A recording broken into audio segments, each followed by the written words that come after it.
Bonjour à tous, bienvenue dans le club des hommes en noir. Nous allons évoquer pour cette nouvelle émission de cette seconde saison, nous allons évoquer ce que j'estime être pour ma part, et peut-être que mes invités me démentiront, un marronnier qui revient assez régulièrement dans la presse, et pas uniquement dans la presse catholique, à savoir la franc-maçonnerie. Pourquoi parler de la franc-maçonnerie? Eh bien, tout simplement parce que un prêtre autrichien, le père Winninger, vient de publier, paraît-il, un ouvrage important, je dis paraît-il parce que bien évidemment je ne l'ai pas lu, un ouvrage de 500 pages consacré au rapport de l'Église catholique avec la franc-maçonnerie ou de la maçonnerie avec l'Église catholique. Ce livre porte une thèse, cette thèse est tout simplement celle qui veut que les maçons ne seraient pas excommuniés par l'Église catholique et qu'il y aurait donc compatibilité entre l'appartenance d'une part à l'Église catholique par le baptême et l'appartenance à la franc-maçonnerie.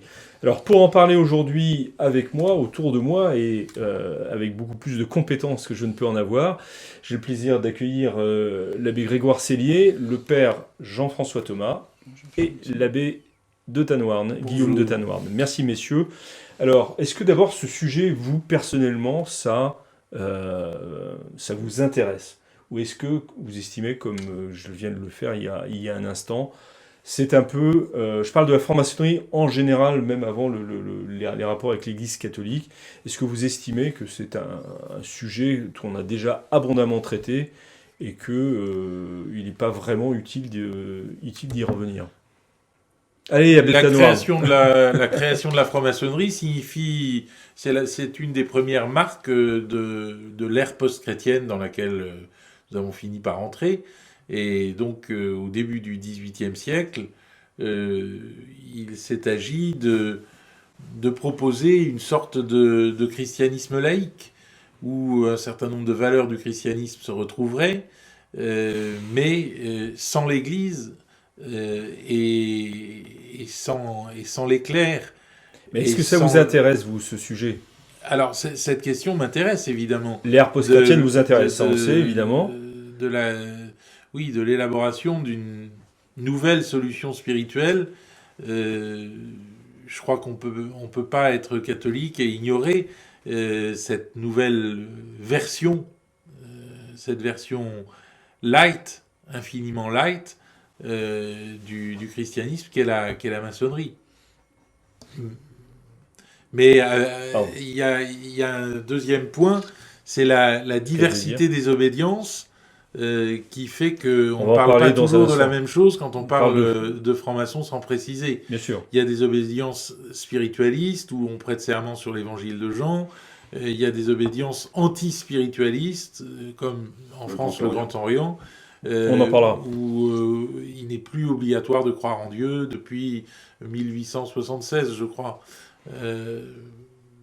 Mais là aussi, ça fait partie de l'histoire religieuse de l'Occident et de l'histoire religieuse de la France d'une manière très, très passionnante. Donc, à ce titre, on ne peut pas y échapper. Père Thomas, c'est un sujet qui vous intéresse, sur lequel vous avez un peu travaillé dans le passé? À moins d'être totalement inconscient, il est impossible de rester aveugle face à un tel phénomène.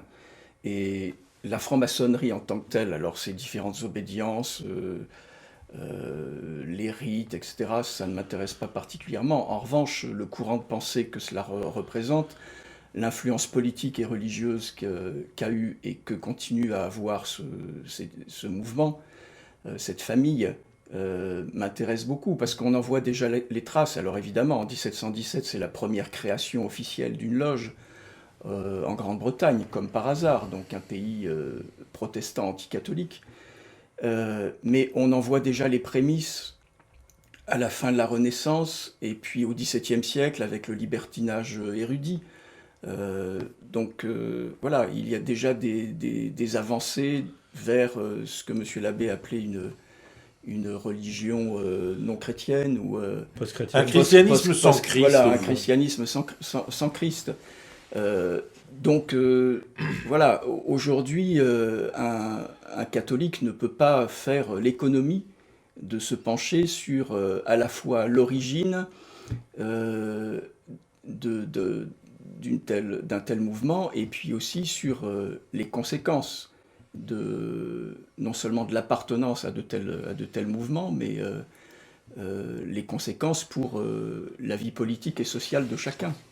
Ah ben essayez, je suppose que vous allez aussi dans cette voie. Oui, bien sûr. Et puis, je dirais, il y a deux choses qui m'intéressent. C'est que, premièrement, jusqu'à Pie XII, je n'ai pas compté après, il y a 35 documents de l'Église condamnant et expliquant la condamnation de la franc-maçonnerie. Ça, c'est la première chose. Et la deuxième chose que je trouve très intéressante pour nous-mêmes, pour nous catholiques, et d'un point de vue tant ecclésiastique que, j'appellerais politique, ce sont les motifs que donnent les papes de la condamnation des francs-maçons, et qui sont souvent méconnus, pas connus, et qui font que des apologistes de la franc-maçonnerie et de sa prétendue compatibilité avec l'Église jouent sur des ambiguïtés, parce que les gens ne savent pas quels sont les motifs réels de la condamnation de la franc-maçonnerie, et ils nous disent, bon, s'il y a une franc-maçonnerie spiritualiste, alors c'est bon, alors que c'est absolument pas sur le côté spirituel que précisément les condamnations vont porter. On va en parler. Alors les ambiguïtés de la franc-maçonnerie, elles sont résumées dans deux noms propres, que je me permets de donner ici pour commencer. Joseph de Maistre, qui a écrit une lettre au duc de Brunswick sur l'observance maçonnique, et qui a toute sa vie été un franc-maçon fervent et chrétien. Et contre-révolutionnaire. Et puis Baden-Powell, qui mais là vous êtes mieux placé que nous pour en parler, qui n'était pas franc-maçon, mais qui était quand même imprégné d'idéal maçonnique. Oui, comme toute l'Angleterre, bien sûr, oui. Mais qui n'était pas franc-maçon pour le coup. Vous l'avez vérifié? Oui, moi j'ai fait les recherches. Alors là, c'est un autre débat, mais je ne vais pas me mettre en avant mes recherches, mais j'ai fait une autre recherche, j'ai écrit un livre sur Baden-Powell que vous n'avez pas lu, donc, et qui parle de cette question. Donc, si, je l'ai lu. Vous l'avez mal lu, alors. Père Thomas. Monsieur l'abbé Sellier en dira sans doute plus, mais en effet, quand on prend le premier texte sur la franc-maçonnerie, donc une bulle du pape Grégoire XII, Clément XII, en 1738, les deux points qui sont développés par le pape pour condamner la franc-maçonnerie, c'est le fait que c'est un mouvement qui est multiconfessionnel, et ensuite c'est un mouvement où chaque membre s'engage à un pacte qui est lié par le secret. Donc ça, ce sont les deux points essentiels. Alors ensuite, les papes, bien évidemment, la franc-maçonnerie va peu à peu elle-même se développer, prendre différents visages, et les papes vont ajouter à cette première condamnation et cette première mise en garde bien d'autres points pour en arriver jusqu'en effet à l'annonce d'une excommunication pure et simple.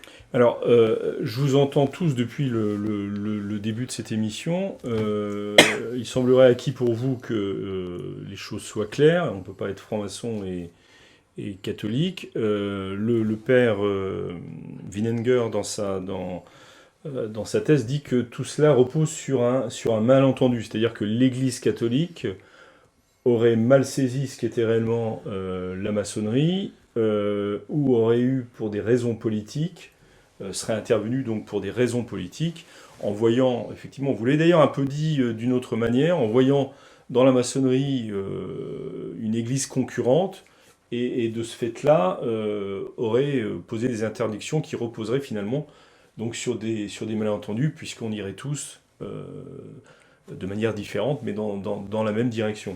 Alors, je dirais que la thèse du père Wieninger est ce que j'appellerais une vieille légende urbaine, hein. C'est-à-dire que ce n'est pas quelque chose de nouveau. Non, bien sûr. Ça a été promu par des francs-maçons catholiques ou des catholiques francs-maçons. Au premier chef, un homme qui s'appelait Alec Mellor, qui a écrit en 1961, qui a publié en 1961 un livre qui s'appelle « Nos frères séparés, les francs-maçons ». Et la thèse serait que les condamnations des papes seraient obsolètes parce qu'en réalité, elles reposeraient sur des bases politiques.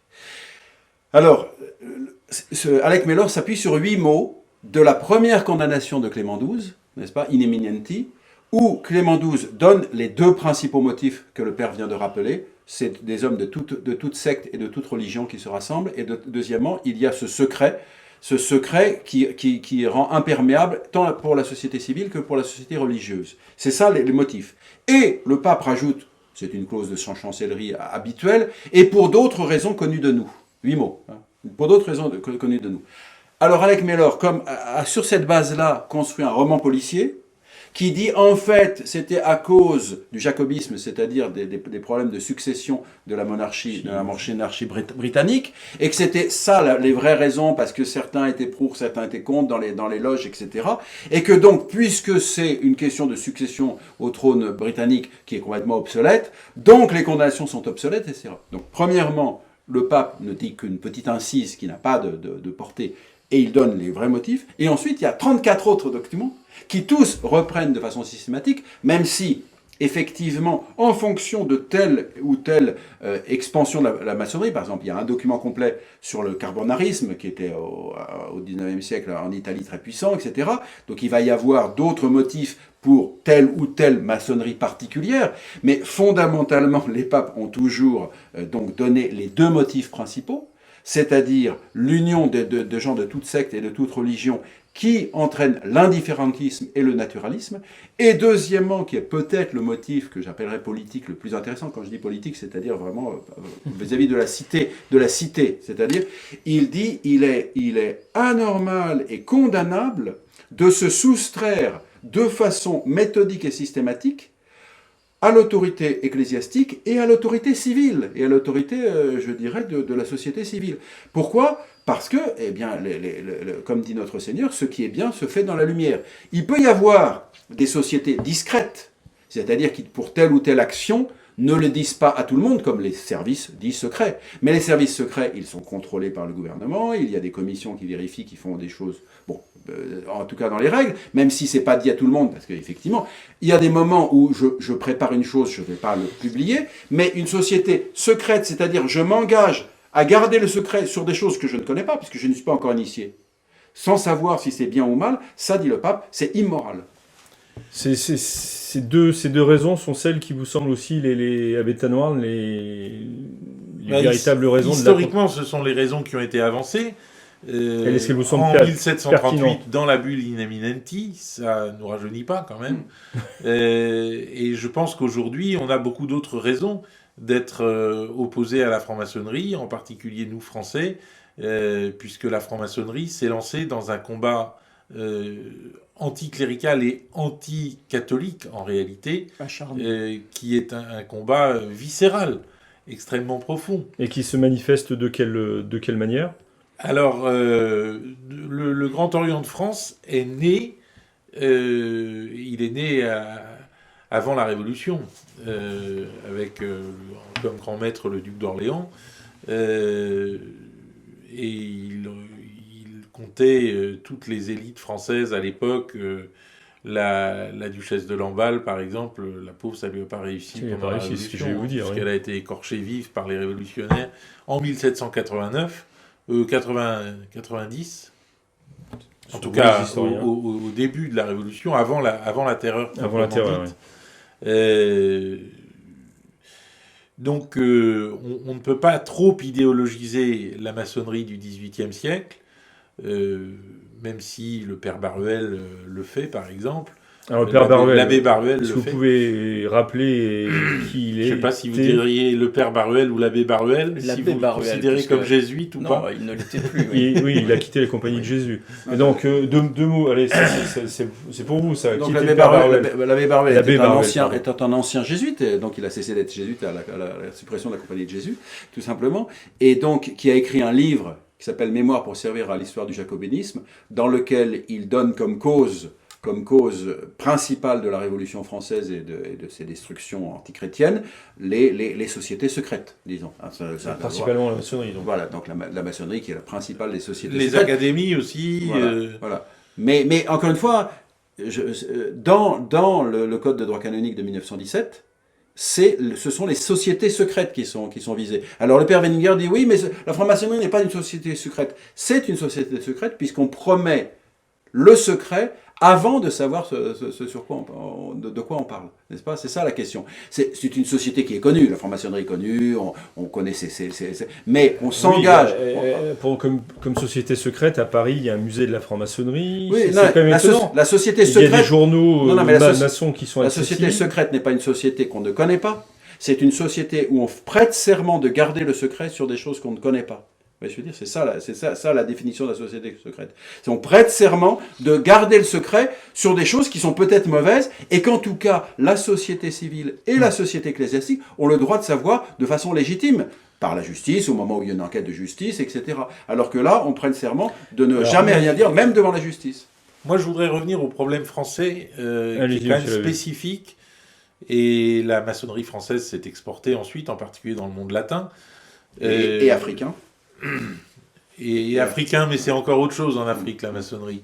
Mais la maçonnerie française est très religieuse ou très anti-religieuse depuis, je crois, 1876 de mémoire, où on a modifié les fameux statuts d'Anderson Qui sont alors, sur la base de la franc-maçonnerie. Qui sont la base, d'accord. La base de la franc-maçonnerie, qui sont une définition de l'honnête homme du XVIIIe siècle, c'est-à-dire d'un homme pas si honnête que ça, puisqu'on est au XVIIIe et pas au XVIIe. Mais très joli. Mais voilà. Donc il y a une modification des statuts. Il est considéré que le grand architecte de l'univers n'est plus un élément fondamental de la psyché du franc-maçon. Il peut faire l'économie de Dieu. Il peut ne pas croire en Dieu. C'est la réforme de la maçonnerie. Ne pas croire au grand architecte. C'est la grande réforme de la maçonnerie. Et d'ailleurs, le Grand Orient a été excommunié par les loges anglaises. Les loges anglaises à cause de ça. Voilà. Parce qu'elle est devenue athée. Voilà. Officiellement athée. Alors, il est devenu officiellement athée, c'est encore un peu plus compliqué que ça. Disons qu'il n'était plus obligatoire de croire en Dieu. Voilà. Mais vous pouvez appartenir au Ferdinand Buisson, par exemple, je pense, a toujours cru en Dieu, tout en étant membre du Grand Orient. Enfin, il y a différentes manières de vivre sa maçonnerie. Mais alors, la maçonnerie, et c'est le deuxième point, est rentrée dans un combat contre l'Église, un combat sans merci, qui a par exemple, qui a eu un certain nombre d'épisodes importants. Je pense à l'affaire des fiches. Rappelez-nous l'affaire des fiches. On fichait les militaires, les officiers catholiques, les officiers, et on donnait l'avantage aux officiers francs-maçons ou non catholiques par rapport aux officiers catholiques qui étaient très nombreux. Pour leur avancement. C'est pire que ça, puisqu'en fait, le système de fichage, c'était les loges qui faisaient remonter au ministère de la Guerre. Directement au fameux général André. Voilà.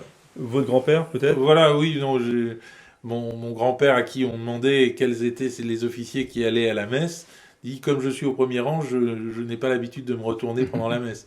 J'ai entendu la même histoire, mais une réponse du maréchal Pétain. Peut-être que le maréchal Pétain, c'est votre grand-père. Enfin, en tout cas, c'est une petite légende familiale.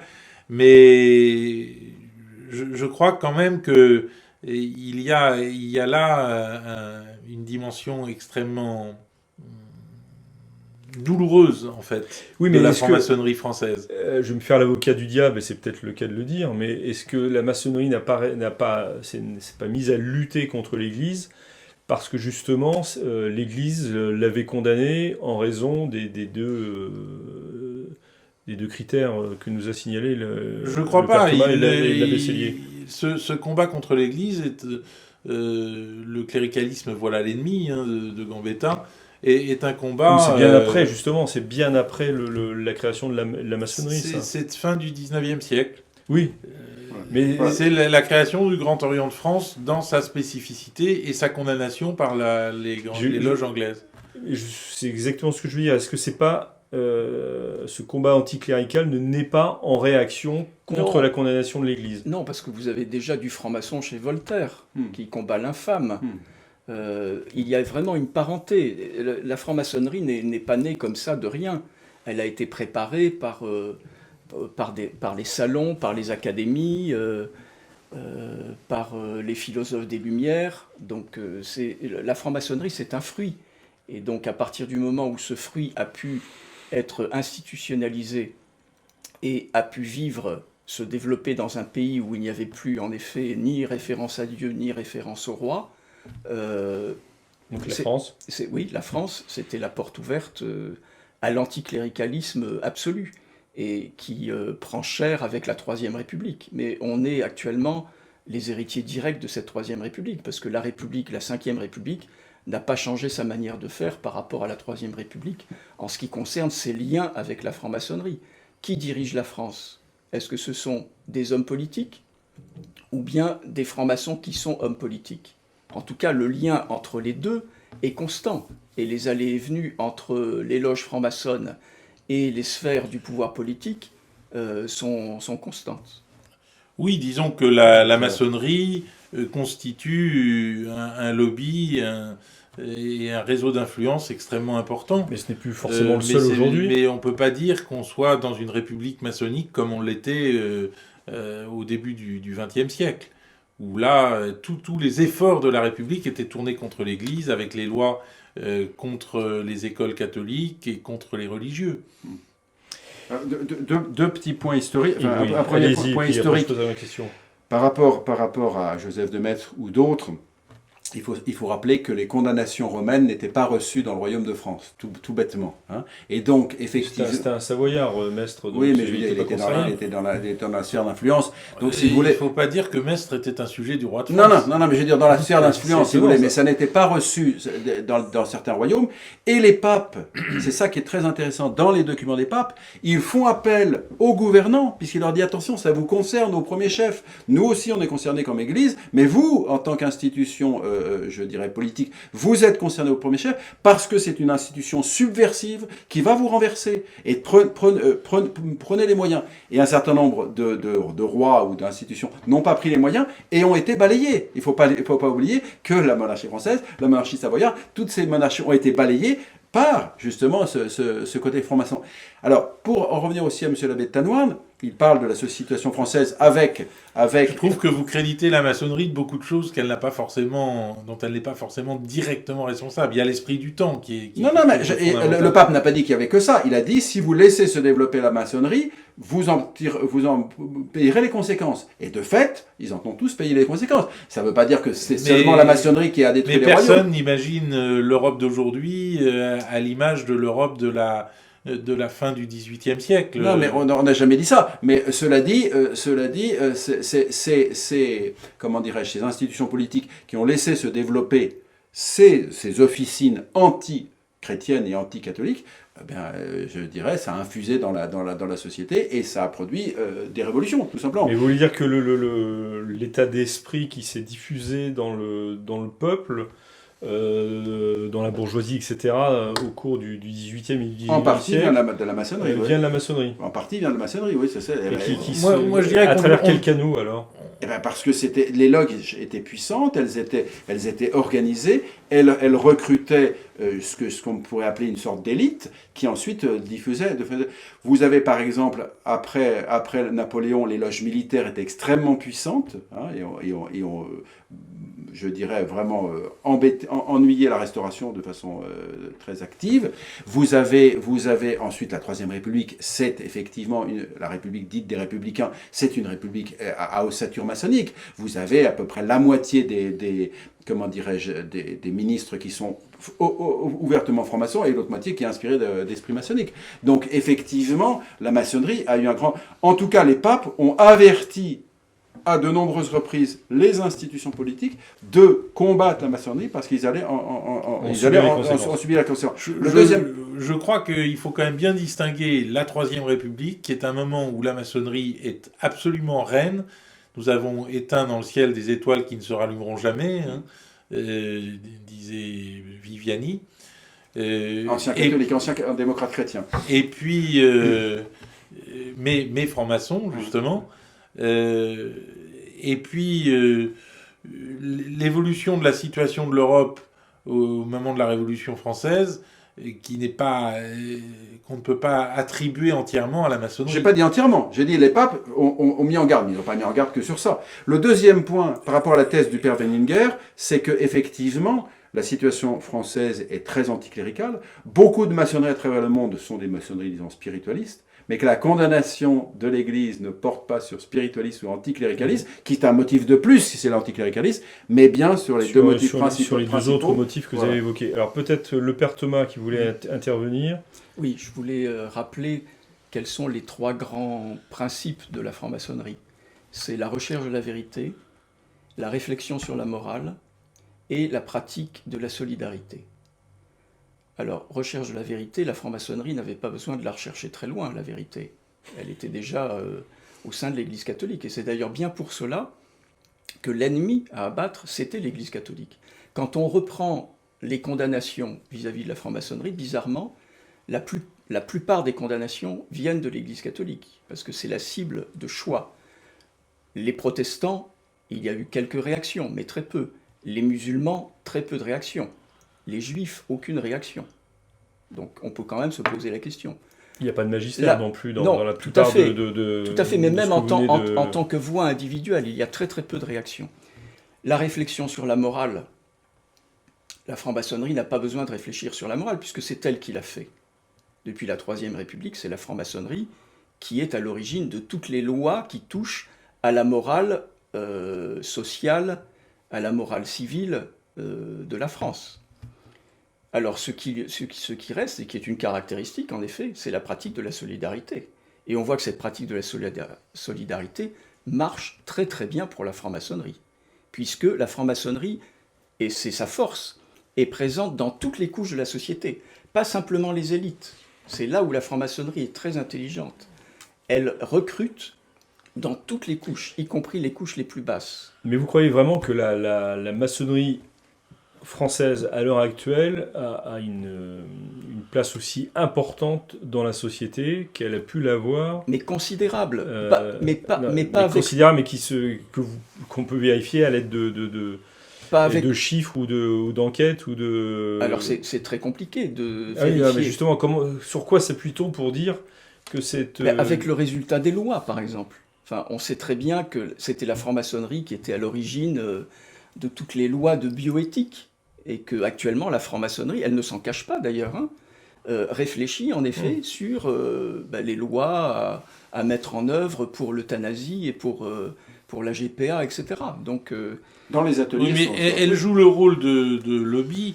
Elle n'est pas l'unique instance à réfléchir sur ces sujets. Non, mais elle est quand même le laboratoire d'où partent les expérimentations. Moi, je dirais autant sous la Troisième République, il y a une sorte de religion maçonnique, autant aujourd'hui, tout ça, c'est quand même très dilué. Et on assiste aussi à très dilué dans le sens de très répandu, vous voulez dire? Non. Non, ça s'est dilué. Ça s'est dilué vraiment au sens premier du terme. Donc, oui. Mais déjà ça a perdu de sa... L'esprit actuel est un esprit maçonnique. Aujourd'hui, quand on écrit sur la maçonnerie, c'est essentiellement pour dénoncer l'affairisme des francs-maçons, les frères de la Côte, etc. Qui sont d'ailleurs des maçons de droite en général. Oui, effectivement. Et qui s'en mettent plein les poches. Bon... mais la franc-maçonnerie n'a plus besoin est-ce que vraiment, quand on agressive. devient franc-maçon aujourd'hui, on fait un certain nombre de choix spirituels? J'en suis pas convaincu. Pour... Alors ensuite, ces choix peuvent s'imposer à vous, mais on est quand même dans une diminution de la puissance spirituelle de cette institution. La franc-maçonnerie actuelle n'a plus besoin d'être aussi agressive, puisqu'elle est installée, de toute façon. Elle est installée partout. Dans les esprits. Voilà, elle est installée dans les esprits. Elle a réussi à transformer les esprits peu à peu. En revanche, on voit bien que dans tout ce qui est réseau d'influence en France, indépendamment de la franc-maçonnerie, cet esprit est présent, y compris dans l'Église catholique. Enfin, moi, je suis surpris de découvrir que, bon, dans le clergé séculier, je ne connais pas très bien la situation, bien que j'ai eu un cas très très précis où j'ai eu entre les mains une liste d'évêques qui en faisaient partie. Mais je vois dans certains ordres religieux, et vous avez des religieux qui s'affichent tout à fait ouvertement comme faisant partie de loges franc-maçonnes, alors qu'ils ne sont pas forcément le Grand Orient, évidemment, mais qui sont des loges franc-maçonnes qui procèdent du même esprit que le Grand Orient, même si c'est plus ou moins spiritualiste. Besselier, vous vouliez apporter... Je dirais, effectivement, je pense que la maçonnerie a infusé dans les mentalités et qu'elle a moins besoin d'être au premier rang.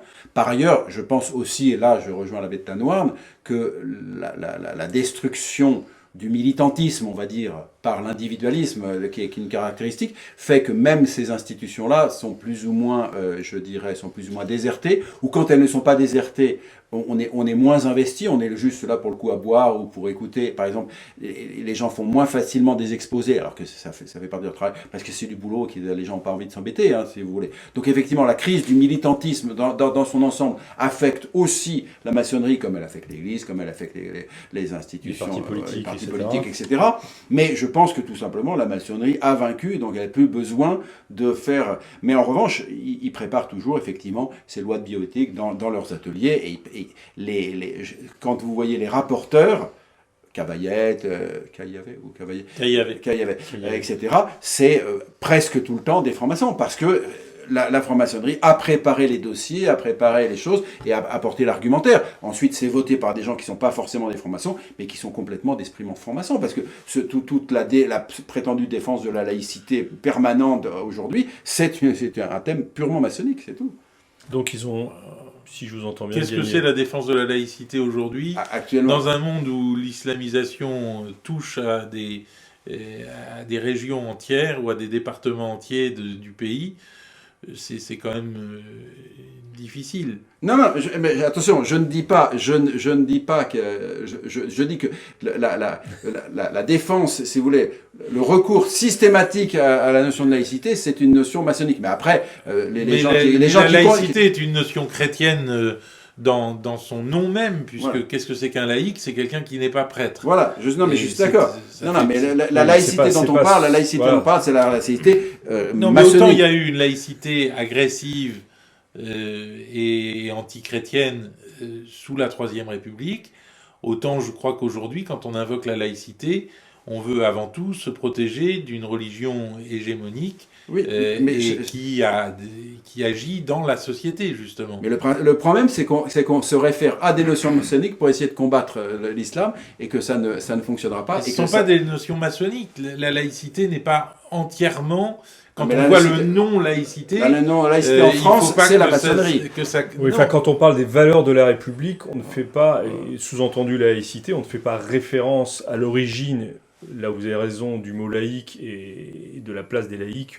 La laïcité est une invention chrétienne. Non, mais tout à fait, mais on est tous d'accord là-dessus. Ouais. Mais quand on parle des valeurs de la République aujourd'hui, pour s'opposer par exemple à l'islam, enfin pas par exemple, mais parce que c'est le danger principal, on ne fait pas référence à la laïcité perçue par le christianisme, on fait référence à autre chose, éventuellement. Mais la laïcité, elle existe depuis les rois de France, qui sont rois par droit divin et qui ne passent pas par le pape. Oui, la religion hégémonique en France actuellement, ce n'est pas l'islam, c'est la franc-maçonnerie. Mais c'est la franc-maçonnerie. Je pensais que vous alliez dire autre chose. Voilà. Oui, mais bon, ça peut être en lien avec autre chose aussi.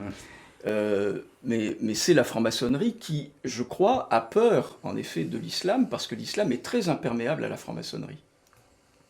Contrairement à d'autres religions. Oui, mais pour quelle raison ? Ça, je ne peux pas vous dire. Je ne suis pas suffisamment connaisseur de la question. Une raison toute simple, c'est que la franc-maçonnerie est un post-christianisme et pas un post-islamisme. Oui, bien sûr. Ça, dans un monde chrétien, la maçonnerie a du sens. Dans un monde musulman, elle n'en a pas. Elle n'en a pas, oui. Très bien. Je reviens quand même au début de cette émission sur les rapports entre l'Église et la maçonnerie. Vous parliez tout à l'heure, monsieur Lavessellier, du Code de droit canonique de 1917. Je peux parler du Code de 83, si vous voulez. On est normalement, au moins pour la majorité des catholiques, sous un autre Code de droit canonique, celui de 83-84, où là, effectivement, c'est ce que fait d'ailleurs remarquer le père Wieninger, toute condamnation ou des sociétés secrètes en général, ou de la maçonnerie en particulier, semble avoir disparu. Alors, donc, le Code de 83 a divers aspects, mais notamment un aspect technique où ils ont voulu améliorer la présentation. Et ils ont une de leurs objectifs était de simplifier et de réduire le nombre des censures, c'est-à-dire des peines canoniques, données automatiquement ipso facto, qu'on appelle late sententie. C'était une visée générale. Et dans cette visée générale, ils ont supprimé, parmi de nombreuses autres, ils ont supprimé cette peine canonique de l'excommunication contre les membres des sociétés secrètes. Donc voilà, le code de droit canonique paraît et il n'y a plus mention. Donc là, actuellement, il n'y a pas, plus dans mention. ce code, il n'y a, pas de mention. Sur ce point précis de la franc-maçonnerie, et pour éviter de fausses interprétations de ce toilettage technique qui ne dit pas les choses ont changé, simplement on ne procède plus de la même façon d'un point de vue technique. La Congrégation pour la doctrine de la foi, le 27 novembre 83, a fait une déclaration rappelant l'absolue incompatibilité de la franc-maçonnerie et de l'Église catholique, et disant qu'un franc-maçon dit catholique ne peut pas accéder à la communion, c'est-à-dire qu'il est excommunié dans la réalité. S'il ne peut pas accéder à la communion, ça veut dire qu'il est excommunié, puisque c'est le même mot. Hein. Et donc, ce n'est pas parce qu'il y a eu un toilettage à un moment ou un autre que la chose cesse d'être incompatible, parce que de fait, on ne peut pas être franc-maçon et catholique, je dirais, dans le sens d'une cohérence. On peut toujours se proclamer tout ce qu'on veut, hein. Je peux être musulman et catholique, mais ça n'a aucun sens, c'est incompatible, voilà, c'est tout. Et qu'effectivement, parce qu'ils sont en état de péché objectif, ils ne peuvent pas accéder à la communion. Il y avait eu un autre texte de la Congrégation pour la doctrine de la foi en 81 qui a réemployé le terme d'excommunication. Voilà. Donc, qui avait précédé donc le nouveau code de droit canonique. L'apparition du nouveau code de droit. Voilà, alors, et je crois que la conférence épiscopale allemande également a fait un document, mais à peu près à la même époque, pour rappeler cette même incompatibilité. Donc là, c'est vraiment jouer sur les mots, dire ça a été supprimé au milieu des tas d'autres choses. Donc on pourrait dire mais telle chose n'est plus péché puisque c'est plus dans le code de droit canonique. Non, c'est un toilettage technique à un moment ou à un autre. L'argument, enfin l'un des arguments du père Willinger, mais il n'est pas le seul effectivement. D'ailleurs, vous l'avez rappelé au début de cette émission, c'est une espèce de si qui revient de manière permanente, c'est de dire que ce document qui a suivi cette condamnation qui a suivi l'apparition du code de droit canon de 1983 n'a pas la même portée, n'a qu'une portée indicative en quelque sorte, mais n'a pas le même poids non, mais attention, que le code lui-même. Ce qui est sûr. Et donc de ce fait, ça permet ça permet d'être à la fois catholique et franc-maçon, ou en tous les cas, les maçons ne sont plus condamnés, ne sont plus excommuniés. Non, attends. Ce qui est certain, c'est que techniquement, ce toilettage fait qu'au sens propre, le maçon n'est plus excommunié, d'accord ? Puisque l'excommunication est une peine canonique, une censure canonique, définie avec le droit, et le droit a supprimé cette condamnation ipso facto. Ce qui n'empêche pas que tel évêque, etc., puisse la faire soit nominative, soit la réinstaurer dans son diocèse, etc. Ça, c'est autre chose. Mais il est vrai qu'au sens technique, un franc-maçon n'est plus excommunié. Ça ne veut pas dire qu'il ne commet pas de péché, ni qu'il puisse accéder à la communion. C'est deux choses. Les divorciés remariés ne sont pas excommuniés, ils ne peuvent pas accéder à la communion. Ouais. Et donc, ils ne sont pas dans le droit canonique. Et il y a peut-être qu'un jour, on va supprimer l'excommunication ipso facto pour l'avortement, ça ne rendra pas l'avortement légitime. Hein, c'est deux choses différentes. C'est une comparaison intéressante, effectivement. Sur cette histoire qui a fait couler beaucoup d'encre à l'époque de l'absence de condamnation et d'excommunication dans le code de droit canonique de 83, vous avez des choses à... Oui, moi parce que c'est un argument qui revient là. C'est un argument qui revient, mais c'est vraiment de la casuistique, hein, parce que... c'est un jésuite qui nous dit ça. Oui, non, mais bon, voilà, ce que l'Église a édicté une fois, dans ce domaine, elle ne va pas revenir dessus. Il est impossible de revenir dessus. Donc je pense que c'est un débat de mauvaise foi. Parce qu'avant le code de 17, il n'y avait pas d'excommunication ipso facto, et néanmoins, les francs-maçons étaient condamnés. Après le code de 83, il n'y a plus d'excommunication ipso facto, encore une fois pour des raisons techniques qui touchent bien d'autres choses, et ça n'empêche pas qu'il y a toujours incompatibilité entre la franc-maçonnerie et l'Église catholique. Voilà. Alors, moi, vous ne m'empêcherez pas de penser qu'il y a autre chose que des raisons techniques dans ce toilettage, et qu'il y a un dialogue qui s'est engagé entre l'Église et la maçonnerie à l'occasion du Concile Vatican II, et que c'est un des résultats de ce dialogue que de ne plus citer explicitement les francs-maçons comme excommuniés ipso facto.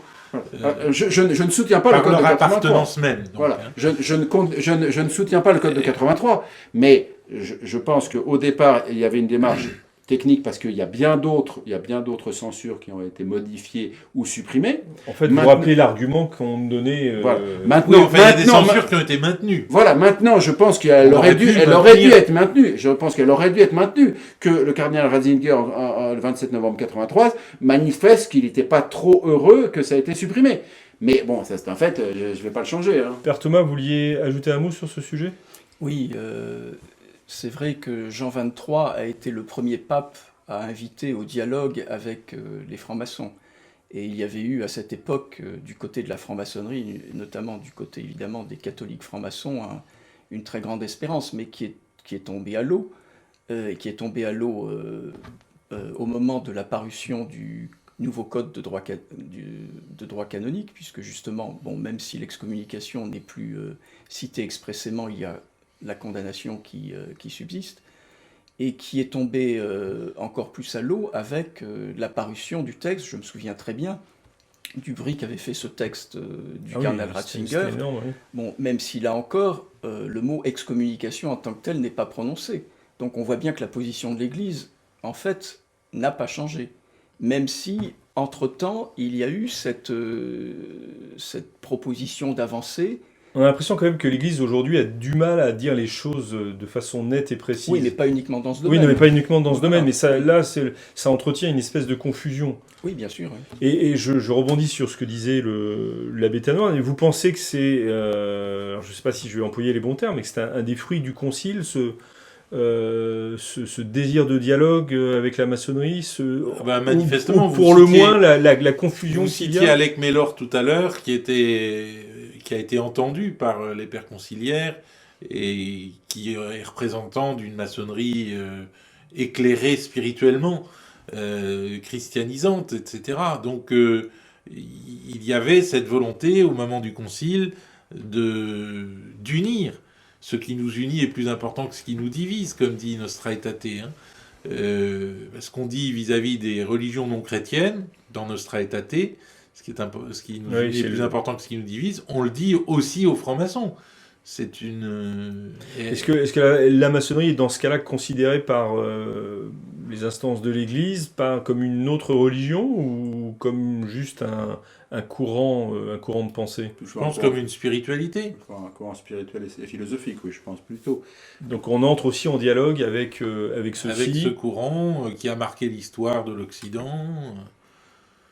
Et vous pensez qu'aujourd'hui, il y a encore au-delà du cas du père Wieninger, mais si on en croit ce qu'il a dit, il a été très bien reçu, son livre a été bien reçu par les autorités. Bon, on ne sait pas dans quelle mesure il tire à lui un peu la couverture. Est-ce que vous pensez qu'il y a toujours ce désir de dialogue, pour employer un terme un peu neutre, ce désir de dialogue avec la maçonnerie au sein de l'Église, Père Thomas ? Alors, et puis, désir de dialogue, oui, parce que dans beaucoup de diocèses, c'est le cas, dans beaucoup de pays, dans beaucoup d'ordres religieux, il y a des personnes qui sont spécialisées dans ce dialogue, faisant elles-mêmes ou non partie de la maçonnerie. En tout cas, même s'il n'y a pas le désir de dialogue, il y a une absence de prise de position. J'avais été frappé lorsque j'étais jeune prêtre. J'avais rencontré le cardinal Ratzinger pour lui parler d'un religieux très célèbre qui faisait partie de la franc-maçonnerie et qui s'en vantait. Et qui non seulement s'en vantait, mais à certains moments menaçait des personnes, telles que le font les francs-maçons parfois, des personnes en leur disant « bon voilà, si vous ne faites pas ça, vous allez perdre votre situation, etc. » Donc ça allait très loin. Et le cardinal Ratzinger m'avait répondu, en ce qui concerne le cas de ce religieux, oui, nous savons. Voilà. Nous savons, mais ça ne va pas plus loin. Ça ne va pas plus loin.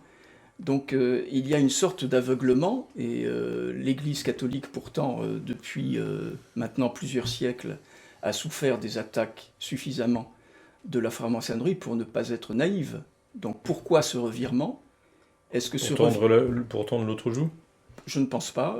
Est-ce que c'est le signe que la franc-maçonnerie n'aurait pas uniquement une influence dans la société civile, mais qu'elle aurait aussi une grande influence dans la société religieuse ? Je ne sais pas. L'abbé Tanoir ? Moi, je crois à la nécessité d'entretenir un dialogue avec les francs-maçons plus qu'avec la franc-maçonnerie.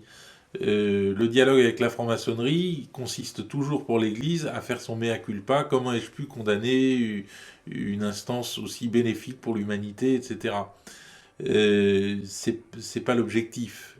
Effectivement, là, ça signifierait que les catholiques la jouent loser à perpétuité. En revanche, il me semble qu'aujourd'hui, un certain nombre de francs-maçons, et là je parle d'expérience, je vois des visages au moment où je vous dis cela, ont une vraie quête spirituelle qu'ils incarnent à travers leur appartenance maçonnique, et il nous incombe, en tant que prêtres, de discuter avec eux pour qu'on n'en reste pas à la sanction de l'excommunication qui est trop matérielle, et de leur montrer que, à travers la discussion, il y a une possibilité pour eux de retour à l'Église catholique, ou en tout cas d'évolution. Donc là, on passe du dialogue à la mission, en fait. C'est le seul dialogue qui est intéressant. Alors moi, j'aurais exactement, non pas la position inverse, mais le point de vue inverse de l'abbé Tanoir. L'abbé Tanoir dit l'Église par rapport aux francs-maçons. Et je dirais, par rapport aux personnes catholiques, et notamment religieux, qui sont attirés par la franc-maçonnerie, c'est, je pense, le fruit de la destruction de l'ensemble du symbolisme liturgique par la nouvelle liturgie, et de la destruction des valeurs de la spiritualité traditionnelle, de la philosophie traditionnelle, de la théologie traditionnelle, qui font que ces gens-là sont attirés vers cette spiritualité de pacotille qu'est la franc-maçonnerie, au lieu de vivre vraiment une spiritualité, un symbolisme dans l'Église catholique qui est porteur de sens vis-à-vis de Dieu. Et je pense qu'effectivement, là, il y a quelque chose à faire, parce que des âmes assoiffées de compréhension, assoiffées de contact avec Dieu, de valeurs vraiment structurées d'un point de vue et symbolique et intellectuel et spirituel, ne trouvent plus aujourd'hui dans beaucoup d'instances ecclésiastiques ce qu'elles ne trouvent plus que je dirais, de la phraséologie, de la langue de bois, et ces personnes-là, finalement, trouvent dans la maçonnerie, et notamment dans la maçonnerie dite spiritualiste, qui a une certaine rigueur, je dirais, dans l'exposé de ses symboles, etc., eh bien, ce qu'elles ne trouvent plus dans l'Église. Et là, je dirais, les hommes d'Église sont en faute par rapport à cela. Et cette attirance, il y a des gens qui sont malsains, qui font n'importe quoi, et il y a des gens qui cherchent quelque chose qu'ils ne trouvent plus dans l'Église. Merci beaucoup, monsieur l'abbé, pour ces mots de conclusion. Nous nous retrouvons la semaine prochaine pour un nouveau rendez-vous avec le Club des Hommes en Noir. D'ici là, que Dieu vous garde.